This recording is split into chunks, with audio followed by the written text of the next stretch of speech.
los había dejado pensando un poco en esta problemática que tenemos alrededor de los vectores.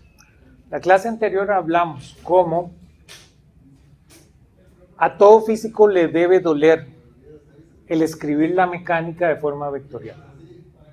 Ya cuando empezamos el curso hablamos de esto, hicimos como el gran bosque y dijimos cómo tenemos la mecánica de Newton, cómo tenemos la mecánica lagrangiana, cómo tenemos la mecánica hamiltoniana.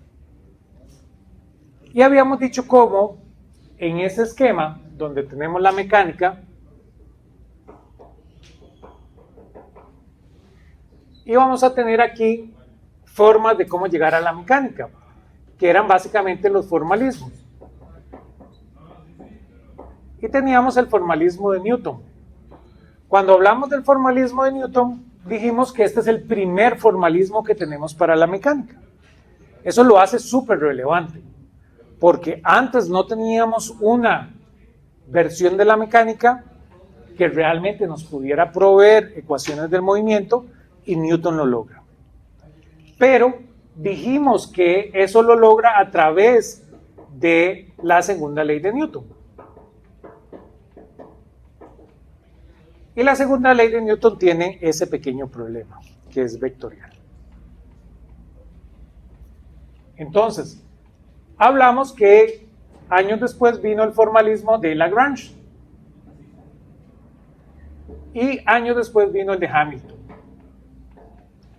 Yo les conté que el mecanismo de Lagrange logra lo que hoy en día llamamos la mecánica escalar.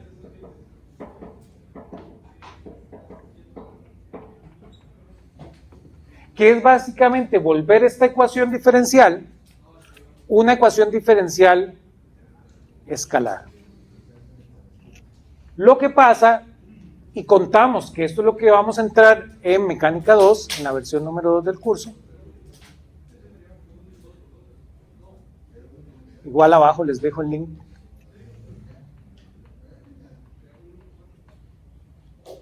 Hay cosas que no entendemos el significado físico. Logramos con este tractor matemático muy poderoso, logramos volver esta ecuación una ecuación diferencial escalar. Pero perdimos algún significado físico de camino, y quien reconcilia ese significado físico es el formalismo de Hamilton. Entonces, el formalismo de Hamilton es la versión de la mecánica escalar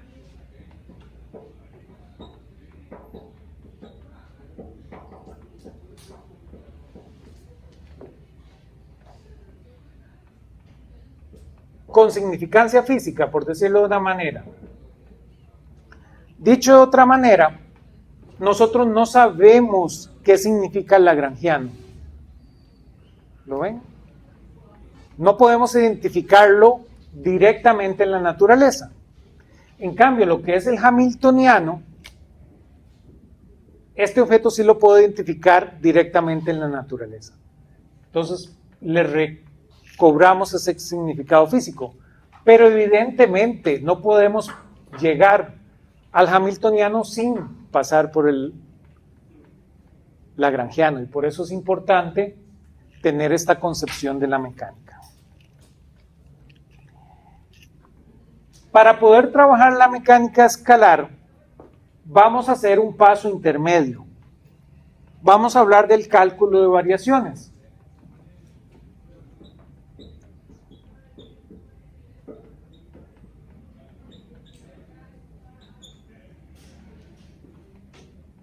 La mecánica de Hamilton no necesita el cálculo de variaciones.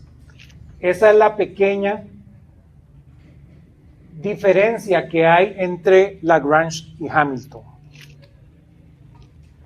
El cálculo de variaciones es muy, muy importante, pero en este caso logramos aún saltarnos el cálculo de variaciones. Entonces vamos a hacer un repaso, por decirlo de una manera, lo que ustedes ya aprendieron en su curso de métodos matemáticos, que también les puedo dejar ahí el link. Y vamos a verlo con esta mirada ahora desde la física. Entonces, el siguiente capítulo, que es el capítulo 6 del libro, hacemos exactamente eso. hacemos una revisión rápida de todo lo que sabemos del cálculo de variaciones. Y ya con eso podemos volver a este problema que es el que necesitamos. Necesitamos agarrar esta ecuación diferencial y volverla una ecuación diferencial escalar, donde ya no necesitemos el concepto de vector. Y aquí, como les digo, damos un salto que no lo ven las ingenierías. ¿Por qué? Bueno, porque este tractor, este elemento matemático es complicado. Saber de cálculo de variaciones. Y adicional, no queda ahí. Después necesitamos un conocimiento de simetría que va a generar aquí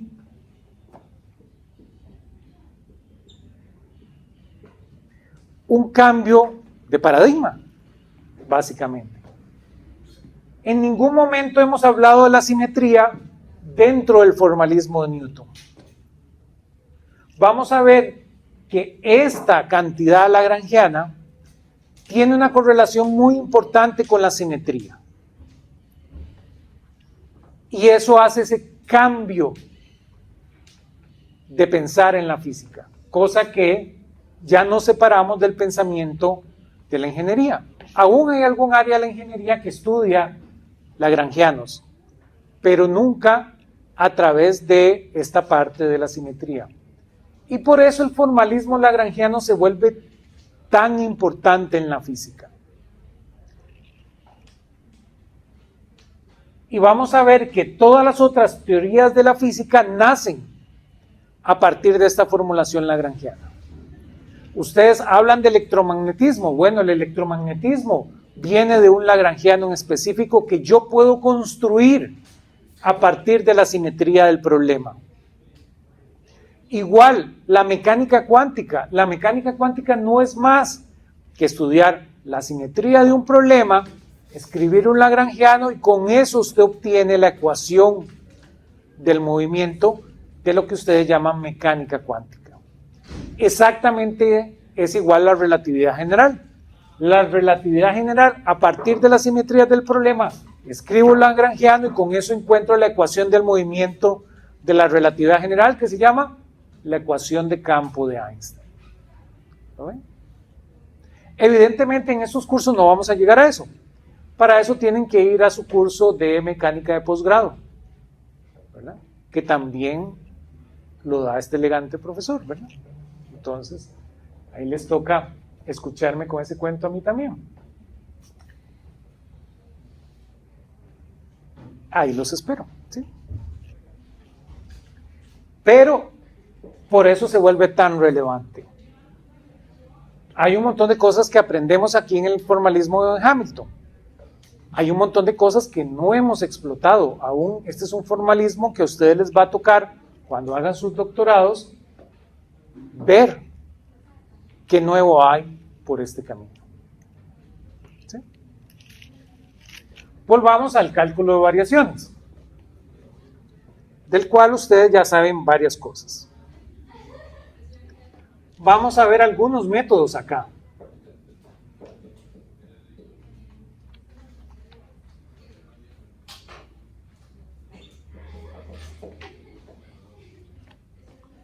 En el cálculo de variaciones.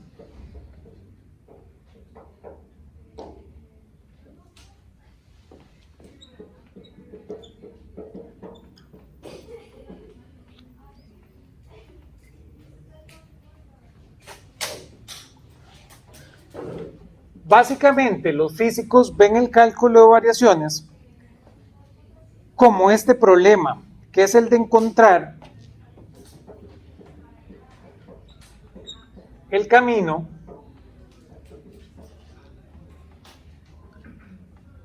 dando soluciones extremas.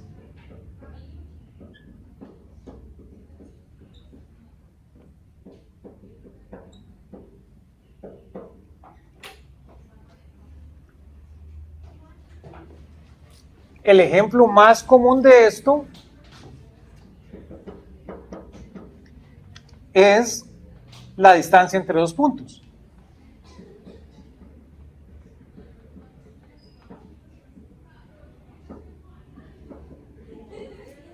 Esta es la visión de los físicos. En su curso de métodos matemáticos vimos la versión de los matemáticos.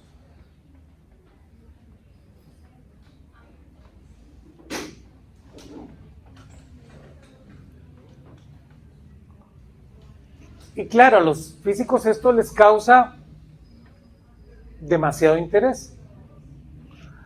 Les puedo dar un problema para que lo piensen. Vean, ustedes solo piensen en que ustedes tienen un punto A y un punto B. ¿Lo ven? Traigámoslo al mundo real.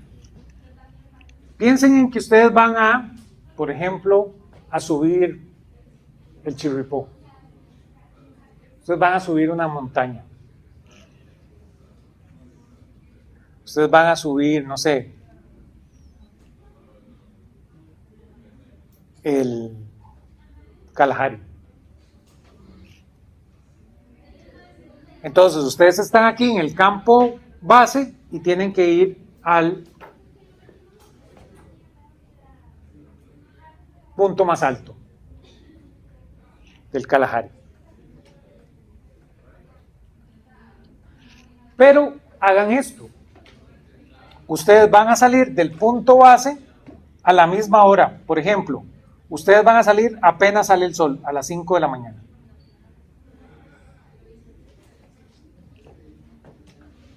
¿Sí? Y ustedes se van bastante rápido. Y digamos que llegan a las 5 de la tarde.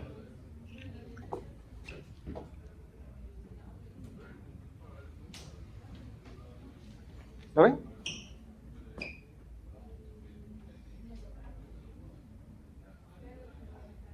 Todos conmigo. Ahora, el otro día, tienen que volver, porque no se van a quedar a vivir ahí en el punto más alto. Hacen su campamento, ahí hacen su cena, y salen a las 5 de la mañana del otro día.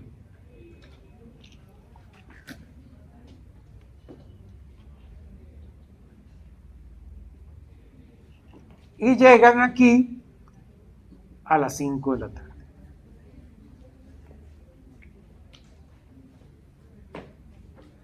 ¿Saben qué pasa? ¿Sí lo han escuchado? Es totalmente cierto que ustedes estuvieron en el mismo punto en algún momento. Ustedes pueden agarrar el camino más raro que ustedes quieran. Que si ustedes hicieron el viaje de esta manera, pisaron el mismo punto. ¿Lo ven? Sus pies estuvieron en el mismo punto, aunque ustedes no lo quieran. ¿Lo ven? Claro, demostrémoslo. Si no, no tiene gracia.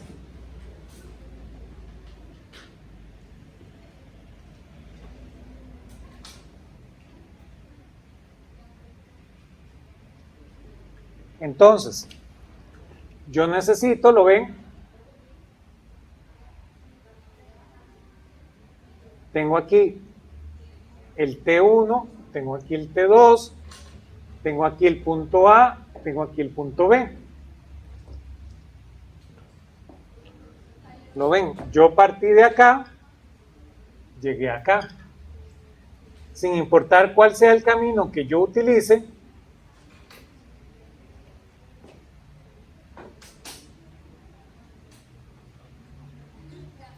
¿lo ven? Yo ahora necesito, como yo partí al mismo T1, pero ahora partí de B, y necesito llegar a A, ¿lo ven? No hay forma de cruzar sin cruzar esas dos rectas. No hay forma. Entonces, en algún momento de los dos caminos, ustedes estuvieron precisamente en el mismo punto. ¿Lo ven?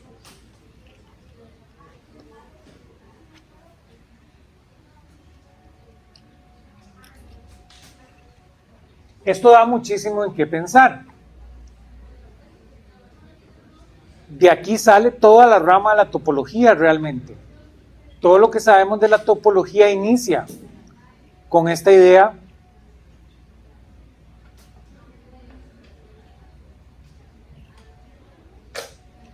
pero ahorita nos interesa la parte del cálculo de variaciones.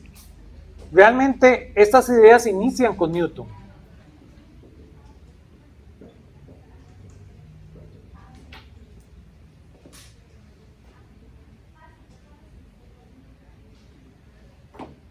Este es un trabajo de 1686. La extienden los Bernoulli.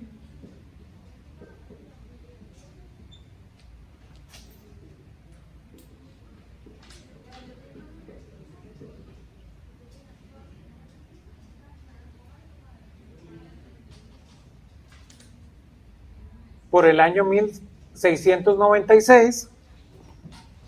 Y realmente la finaliza nuestro amigo Euler en 1744. Lo que es el cálculo de variaciones.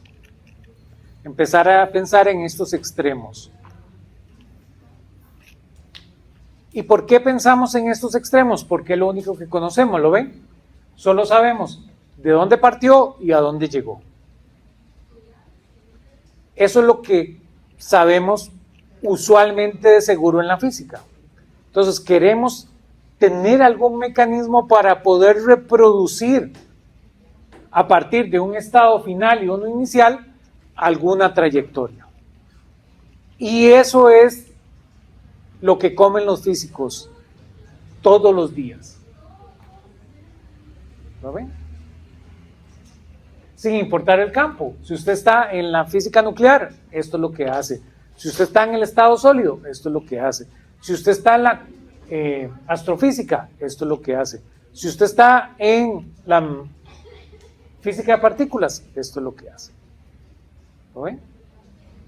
Por eso se vuelve trascendental esta visión del mundo de la mecánica lagrangiana. Pero por ahorita volvamos al trabajo del cálculo de variaciones. Y después vamos a ver dónde aparece la parte de la mecánica. Vean que esto es un trabajo muy matemático hecho por Euler. Pero por supuesto después llega nuestro amigo Lagrange y le logra empatar con la física. Aunque Euler está rehaciendo toda la física de Newton, en paralelo anda trabajando esta parte del cálculo de variaciones. Y no es coincidencia, es porque Newton inicia con ese problema. El problema básico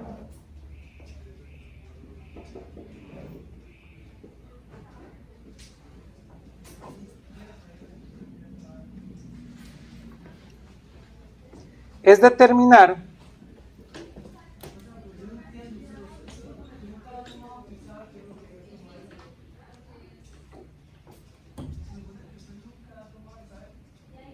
la función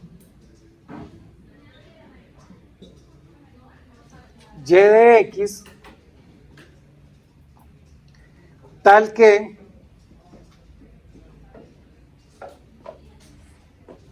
la integral, la que ustedes conocen, esta j igual a la integral desde x1 hasta x2 de el funcional de y de x, y' de x, parametrizado para x, de x, sea un extremo.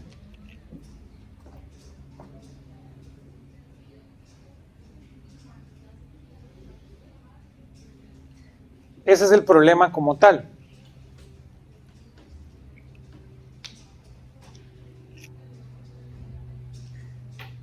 Necesitamos que esa integral sea un extremo. Para eso, sabemos cómo encontrar extremos a través de lo que ya Newton nos había explicado.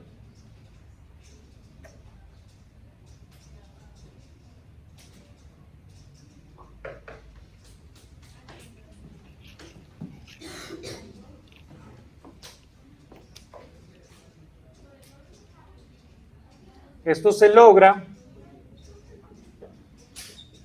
y aquí es donde es bastante inteligente este mecanismo, variando y de x en el vecindario.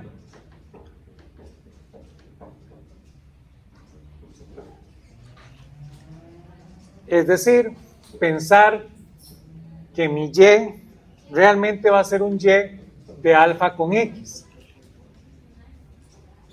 donde y de alfa con x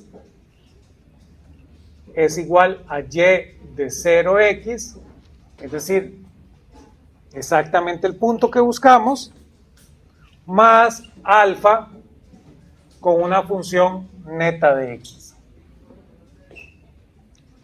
Es decir, le andamos ahí cerquita a la función.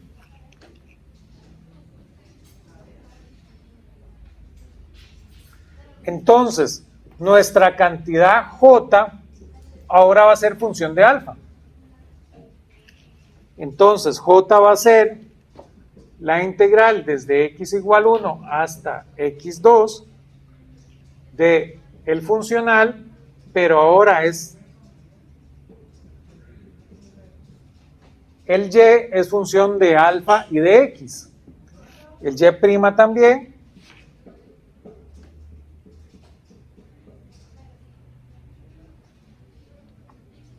Y sigue parametrizado para x. De x. Pero claro, ya Newton nos enseñó cómo encontrar un extremo en esto. Entonces sabemos que el extremo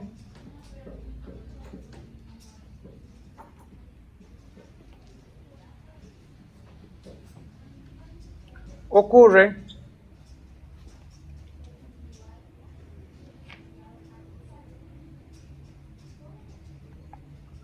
cuando la derivada parcial de j con respecto a alfa, evaluado en alfa igual 0, es igual a 0.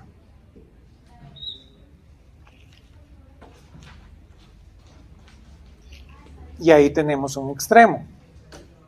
Claro, ustedes ya saben, Euler resolvió este problema de forma totalmente general. Eso es lo que ustedes hacen en su curso de métodos matemáticos.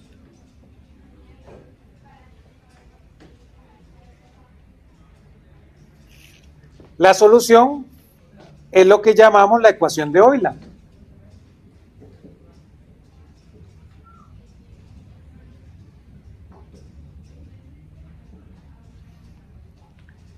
La ecuación de Euler asegura que la derivada parcial de f con respecto a y menos la derivada total respecto a x de la derivada parcial de f con respecto a y' tiene que ser igual a 0.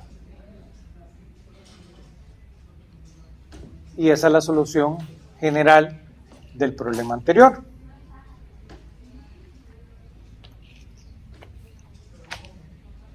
Y de x es un extremo a partir de aquí.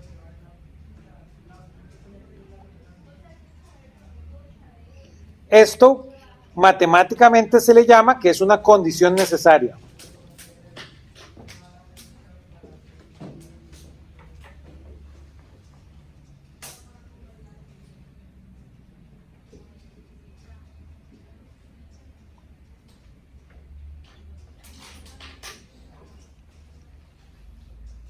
Es decir, se debe cumplir eso para que y sea un extremo.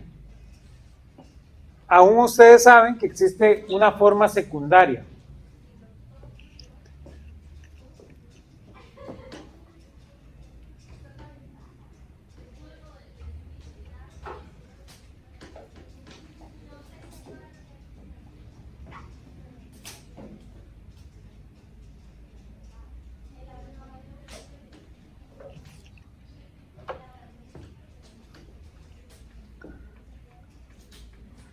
A esa se le llama la segunda forma de la ecuación de Euler.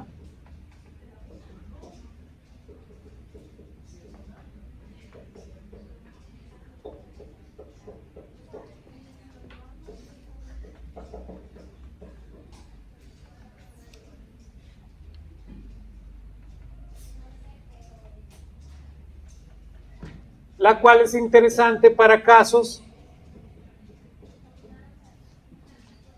donde f no depende explícitamente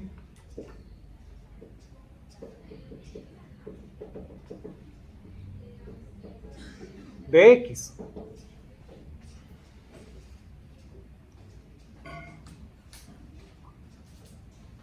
Es decir, que la derivada parcial de f con respecto a x es 0. Para esos casos, la segunda forma dice que la derivada parcial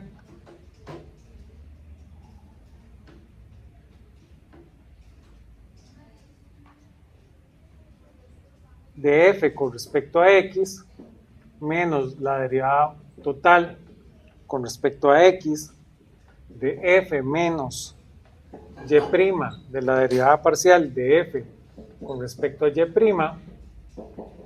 igual a 0. Entonces, para estos casos es bastante útil esta relación, ¿verdad? Porque nos da una constante.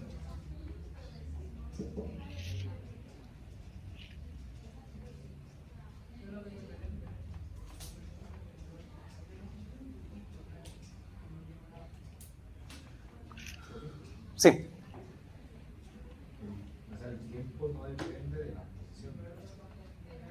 Aquí no hay ningún tiempo. Ah, ok, es F. Sí, esa es F. Perdón. Esta es una F.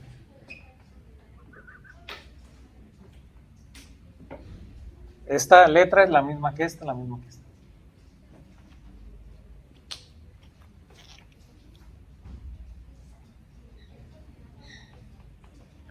Claro, podemos hablar ahora del caso en varias variables. Aquí hemos solo hablado para una variable. Para varias variables,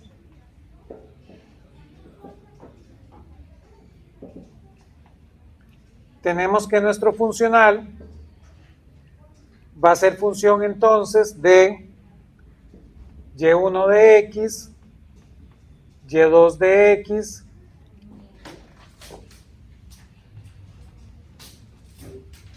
y así de todas las y disponibles. Y también va a ser función de y1' de x con y2' de x más todas las disponibles, parametrizado para x. Ustedes saben que la física nos gusta simplificar este objeto como pensar en que nuestro funcional es funcional ahora simplemente de un y sub i de x, de un y sub i' de x, parametrizado para x.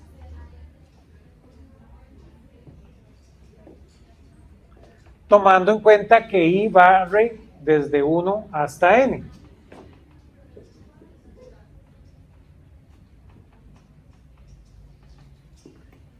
Que van a ser las dimensiones del problema.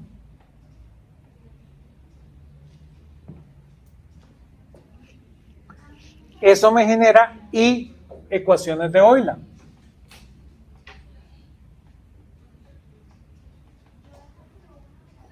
Una por cada entrada.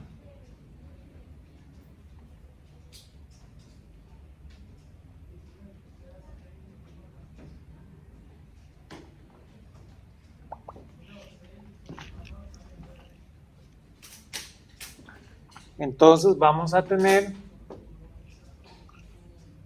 que la derivada parcial de f con respecto a y sub i menos la derivada con respecto a x de la derivada parcial de f con respecto a y sub i' tiene que ser igual a 0. Entonces vamos a tener igual una ecuación para cada entrada ahí, una ecuación para cada variable.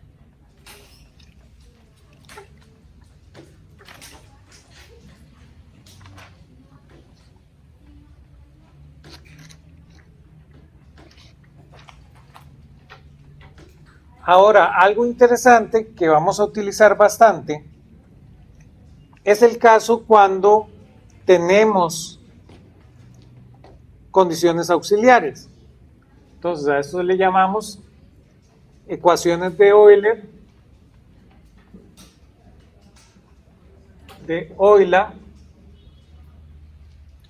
con condiciones auxiliares.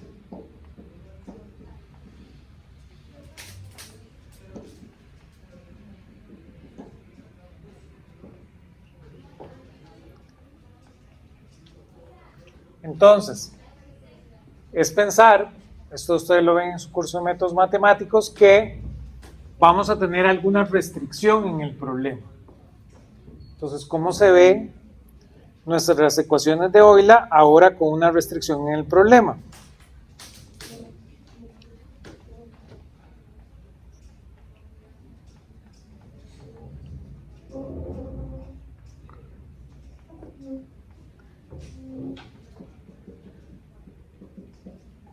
Entonces tenemos ecuaciones de restricciones.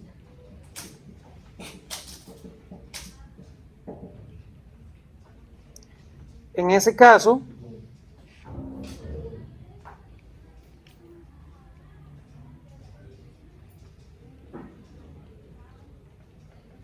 es pensar que nuestro funcional va a ser función de y sub i, de y sub i' parametrizado para x. Pensemos en el caso de dos variables. Entonces, en el caso de dos variables, ese funcional lo vemos como el funcional, entonces, de y con y', de z con z' parametrizado para x.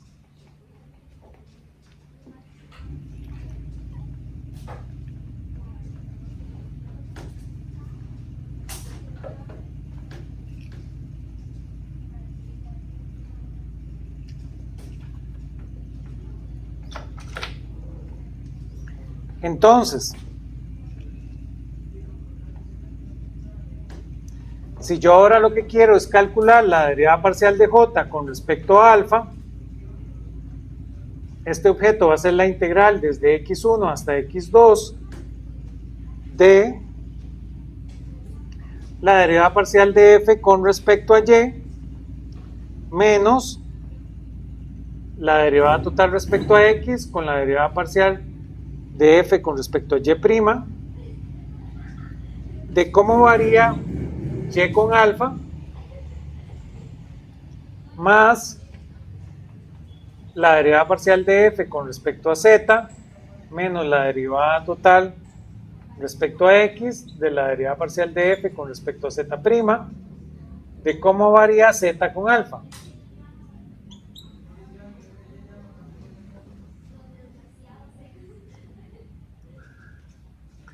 Todo este objeto integrado en dx.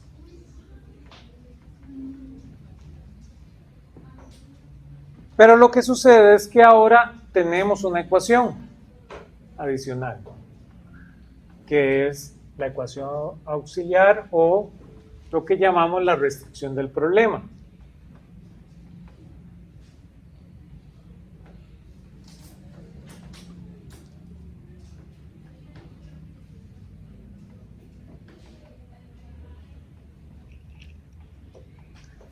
De tal manera que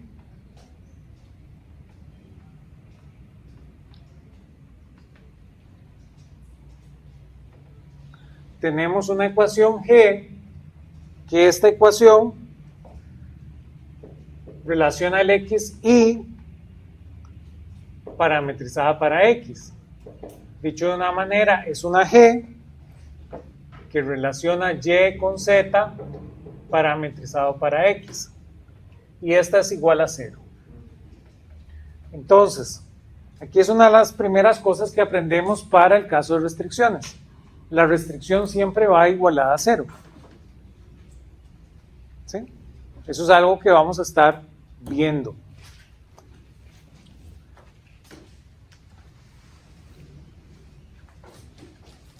Esto genera que las variaciones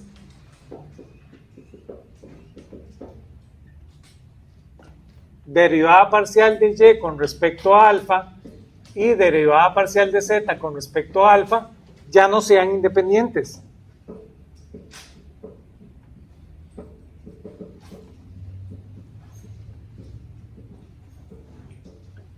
Y aquí es donde hace diferente a este objeto. No son independientes porque sabemos que el diferencial de g entonces va a ser igual a la derivada parcial de g con respecto a y por la derivada parcial de y con respecto a alfa más la derivada parcial de g con respecto a z por la derivada parcial de z con respecto a alfa. Todo esto variado en alfa y este diferencial tiene que ser 0.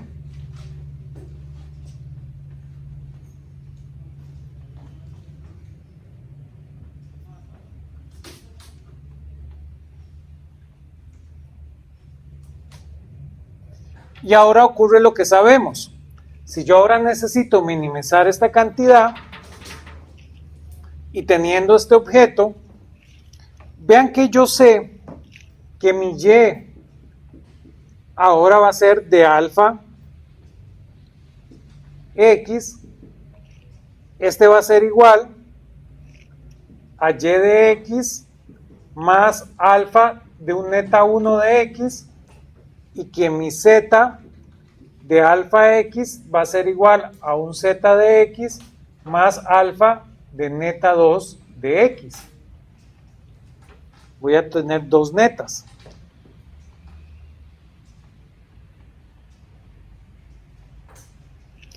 Y entonces, claro, este resultado lo puedo sustituir en esta relación que está acá.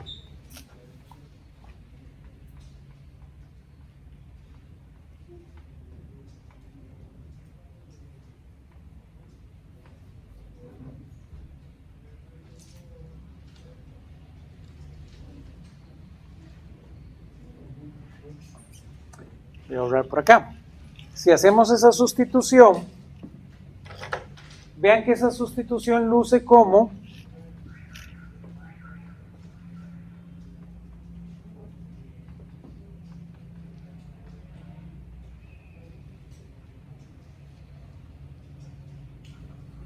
lo siguiente.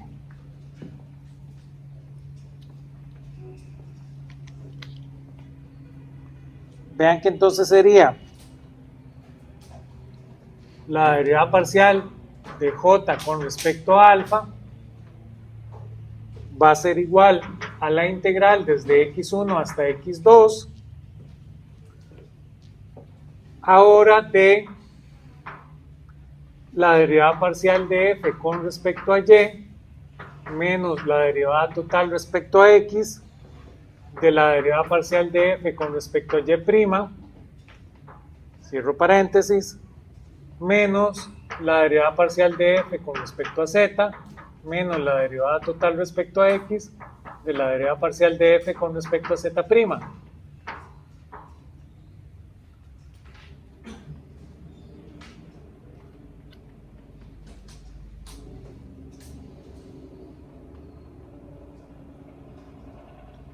Donde ahora tengo esta razón, que es la derivada parcial de g con respecto a y entre la derivada parcial de g con respecto a z por el neta 1 de x, esto integrado en x.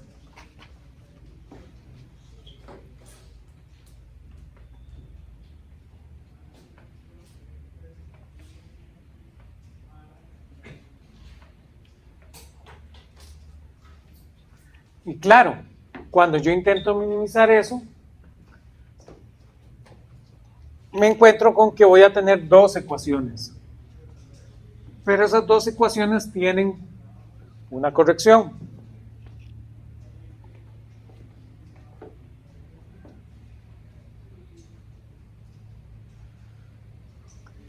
Yo voy a tener que la derivada parcial de f con respecto a y menos la derivada total respecto a x de la derivada parcial de f con respecto a y' más un lambda de x por la derivada parcial de g con respecto a y tiene que ser igual a 0.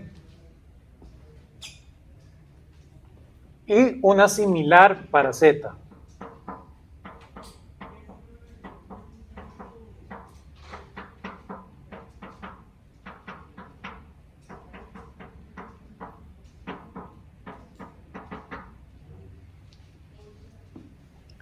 Donde a esta cantidad lambda de x es la que se le conoce como el multiplicador de Lagrange.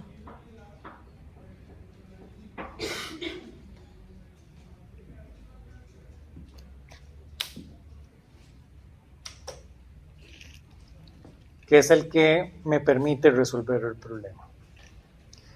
Vamos a aprender que este multiplicador de Lagrange está íntimamente relacionado con la fuerza que genera esta restricción. Por ahorita parece sin gracia, simplemente necesitamos encontrar cuál es la función para que se cumpla esto. Aún vamos a aprender que como lambda de x está relacionado con una fuerza, lo podemos ver como una tercera ecuación. Entonces podríamos ver el sistema como una ecuación más acá, como un adicional de Euler-Lagrange. Pero para eso necesitamos entender un poquito de la mecánica. Por ahorita solo lo vemos así porque así es como nos provee el mecanismo matemático. Hay algo que ya es un poquito más avanzado en las matemáticas que rehace exactamente todo lo que hemos venido trabajando. A esto se le conoce como la notación delta.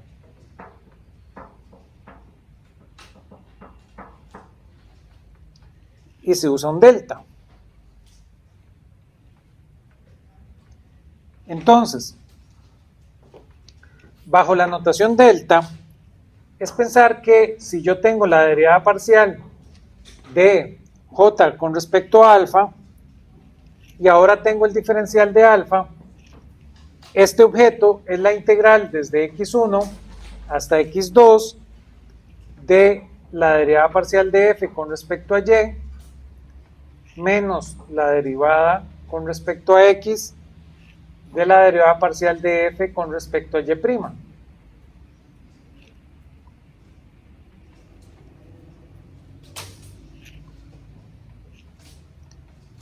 Con la derivada parcial de y con respecto a alfa, con d alfa, con dy, perdón, con dx.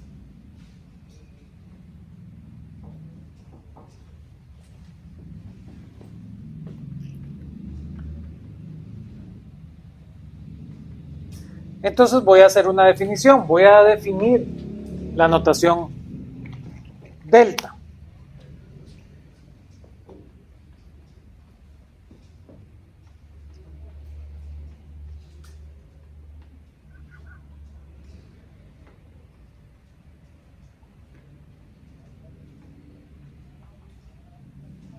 Bajo la notación delta, voy a tener que el delta de x, por definición, va a ser la derivada parcial de x con respecto a alfa con el diferencial de alfa.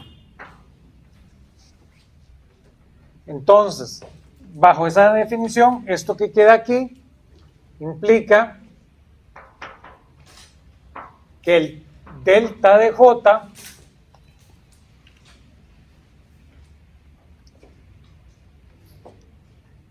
va a ser igual entonces a la integral desde x1 hasta x2 de la derivada parcial de f con respecto a y menos la derivada parcial, perdón, menos la derivada total con respecto a x de la derivada parcial de f con respecto a y'. Pero ahora esto que está aquí también es un delta, que es exactamente el delta de y.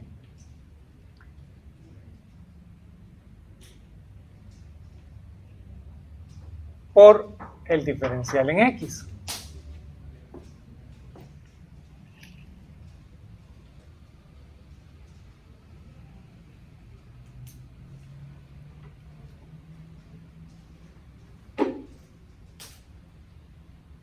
Entonces, claro, ahora esto me permite darme cuenta de cuál es el extremo.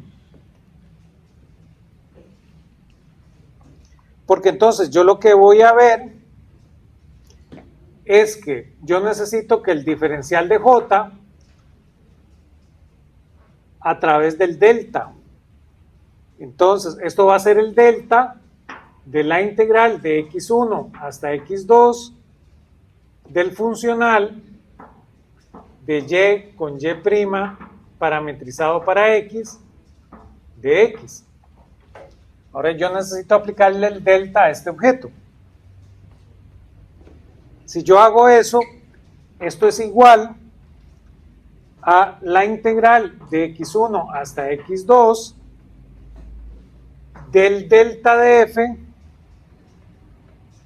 de x.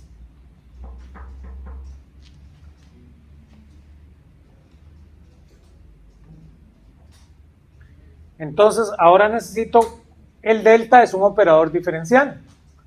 Necesito ver cómo se ve el operador diferencial en f. Entonces, esto me va a dar que es igual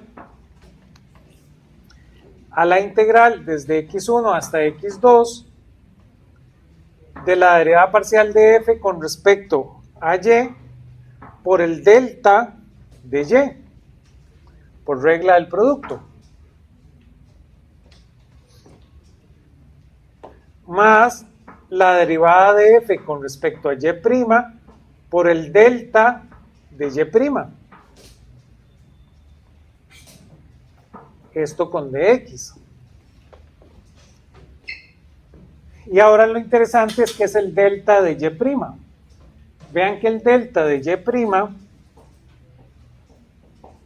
va a ser igual al delta de la derivada de y con respecto a x.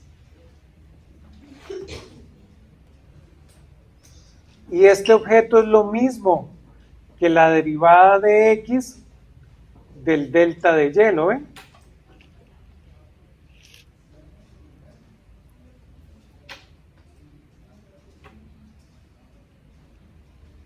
Entonces, esto nos queda algo muy interesante, porque ahora este objeto va a ser igual, esto implica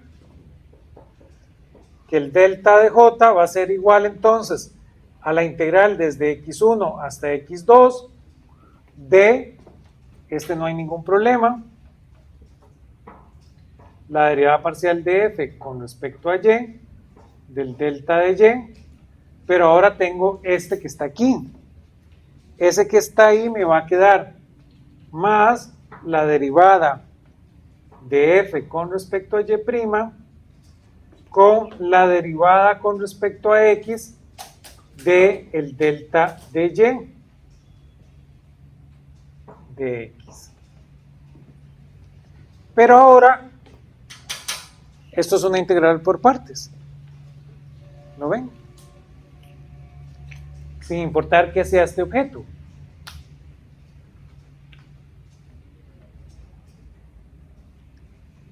Si yo ahora integro por partes,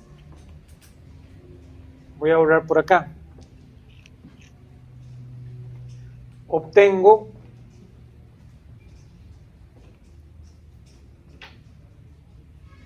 lo siguiente.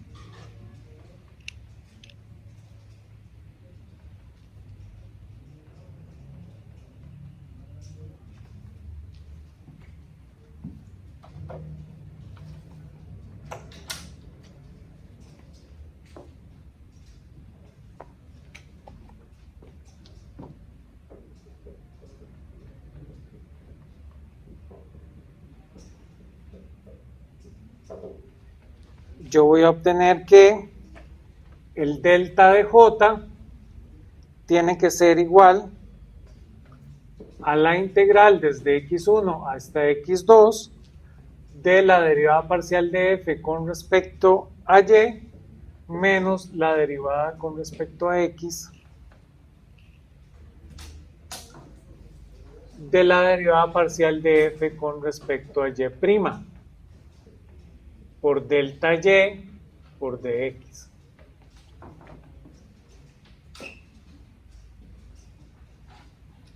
Y claro, ¿cómo? Necesito que delta j sea igual a 0. Lo único que puede ser 0 es lo que está entre los paréntesis. Entonces, esto implica nuestra ecuación de Euler-Landré.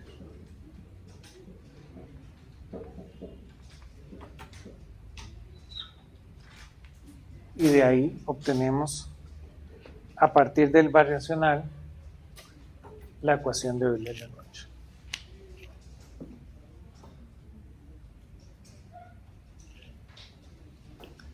Eso hace que esta notación delta, a veces para calcular ciertos de estos extremos, sea más rápido y se utilice. Por eso es importante que ustedes la sepan. No va a ser un conocimiento que va a ser súper relevante cuando ya resolvamos problemas de la mecánica, pero va a volver a obtener alguna relevancia cuando ustedes ataquen problemas que se salen de la mecánica. Entonces, es importante que ustedes sepan que viene de este resultado. ¿Sí? Y es una forma matemática, por decirlo de una manera, de volver a encontrar la ecuación de Euler. Preguntas.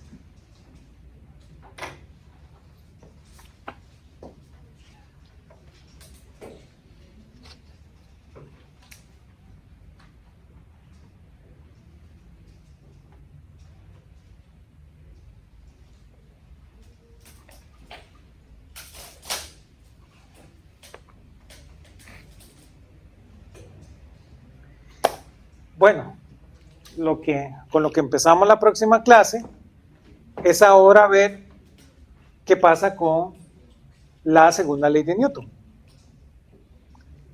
A la luz de este conocimiento de variacionales que tenemos y ver qué es lo que ocurre.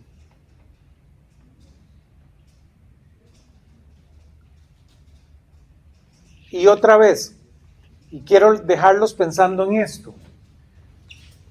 Vean que el variacional, usted tiene dos extremos, pero esos dos extremos no tienen por qué ser distancia. Y aquí es donde la física se abstrae a poder resolver cualquier problema. Usted solo necesita que sean dos estados, que sean función de un parámetro. Evidentemente, la física ha sido parametrizada a través del tiempo, porque la naturaleza está parametrizada a través del tiempo. ¿Por qué? Bueno, por el Big Bang. ¿Sí? El universo se le ocurrió explotar. Esa explosión tiene una dirección preferencial. A esa dirección preferencial de la explosión le llamamos tiempo. ¿Lo ven? Entonces, por eso parametrizamos a través de esa explosión. Y claro, cuando nos volvemos a la mecánica, este parámetro de nuestros funcionales es el tiempo, porque no le queda otra que ser el tiempo. Pero claro, podemos dar un paso para atrás, ¿lo ven? Aquí lo único que estamos calculando es cómo va a ser la trayectoria entre un estado A y un estado B. Eso es. Lo mismo cuando ustedes bailan ballet. ¿Sí? Cuando van en la mañana y van a bailar, están en un estado A, van a un estado B. ¿Lo ven? Igual, la bolsa de valores. Está en un estado A, está en un estado B. Ustedes quieren predecir cuál va a ser el camino que toma de llegar del estado A al estado B. ¿Lo ven? No hay ninguna distancia ahí en la bolsa de valores. La información. Usted tiene una idea. ¿Cómo esa idea parte de aquí y llega aquí? Teoría de la información. ¿Lo ven? Es totalmente abstracto este resultado que estamos encontrando. De eso se da cuenta la física y por eso es que se vuelve bastante importante el conocimiento que hemos desarrollado. Bueno, podemos quedar aquí por hoy y con el caso de la mecánica empezamos la próxima lección.